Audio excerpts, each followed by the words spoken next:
بسم اللہ الرحمن الرحیم۔ السلام علیکم ورحمۃ اللہ وبرکاتہ۔ مسلم، نسائی اور ترمذی میں حضرت انس رضی اللہ تعالیٰ عنہ سے ایک روایت ہے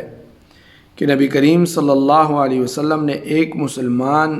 مرد کی عیادت فرمائی، اس کی بیمار پرسی کی، جو بالکل ہلکا اور لاغر ہو گیا تھا، اور بوجہ لاغری کے، کمزوری کے ایسا ہو گیا تھا جیسا کہ پرندے کا ایک چھوٹا سا بچہ ہوتا ہے۔ آپ صلی اللہ علیہ وسلم نے اس شخص سے پوچھا کہ کیا تم اللہ تعالیٰ سے کوئی دعا مانگتے ہو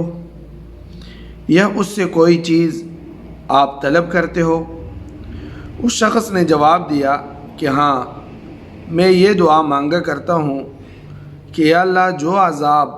آخرت میں میرے مقدر میں ہے وہ مجھے دنیا ہی میں دے دے۔ یہ سن کر آپ صلی اللہ علیہ وسلم نے فرمایا، سبحان اللہ، سبحان اللہ، ہم تو اس کی طاقت اور استقامت اور استطاعت نہیں رکھتے، تو یہ دعا کیوں نہیں کرتا کہ اے اللہ، مجھے دنیا میں اور آخرت میں بھی حسنات عطا فرما دے، دنیا میں بھی بلائی عطا فرما دے، آخرت میں بھی بلائی عطا فرما دے، اور ہم کو جہنم کے عذاب سے نجات عطا فرما دے۔ راوی کہتے ہیں کہ اس کے بعد اس بیمار شخص نے ان کلمات کے ذریعے سے دعا مانگی تو اللہ تعالیٰ نے اس کو شفا عطا فرمائی۔ اس حدیث سے چند باتیں جو ہمیں ملتی ہیں، جس سے ہمیں فائدہ ملتا ہے اور نکلتی ہیں، وہ کچھ یوں ہیں۔ سب سے پہلے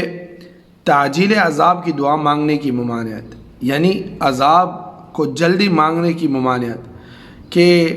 اللہ نے میرے حصے میں جو سزا، جو عذاب لکھی ہے وہ مجھے ابھی ہی مل جائے، اس کی ممانعت ہے کہ یہ نہیں مانگنا چاہیے۔ دوسری یہ بات کہ اس دعا کی فضیلت اللہم ربنا آتنا فی الدنیا حسنہ وفی الآخرۃ حسنہ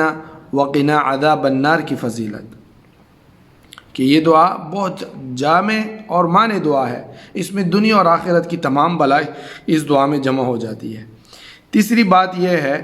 کہ تعجب کے وقت سبحان اللہ کہنا، یعنی کسی بات پر تعجب ہو جائے، کسی کام سے تعجب آپ کو ملے تو اس وقت آدمی سبحان اللہ کہے۔ نبی کریم صلی اللہ علیہ وسلم بھی متعجب ہوئے کہ جب اس نے کہا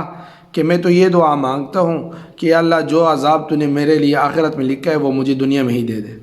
تو نبی کریم صلی اللہ علیہ وسلم نے تعجب سے فرمایا، سبحان اللہ، کیا بات ہے کہ آپ میں اتنی تحمل ہے کہ دنیا میں ہی عذاب برداشت کر لیتے ہیں۔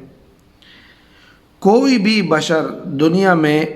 عذاب آخرت کا متحمل نہیں ہو سکتا، یعنی جو عذاب اس کو آخرت میں ملنے والا ہے اس کو دنیا میں برداشت نہیں کر سکتا، کیونکہ دنیا کی زندگی بہت کمزور ہوتی ہے، اس میں اور بہت سی جو ہے مشکلات ہیں، رکاوٹیں ہیں، تو آخرت کا عذاب اگر اس پہ آ جائے تو اس کا کوئی بھی متحمل نہیں ہو سکتا۔ اگر کوئی شخص اس میں مبتلا ہو جائے گا تو ہلاک و برباد ہو جائے گا، یعنی آخرت کے عذاب میں اگر دنیا میں ہی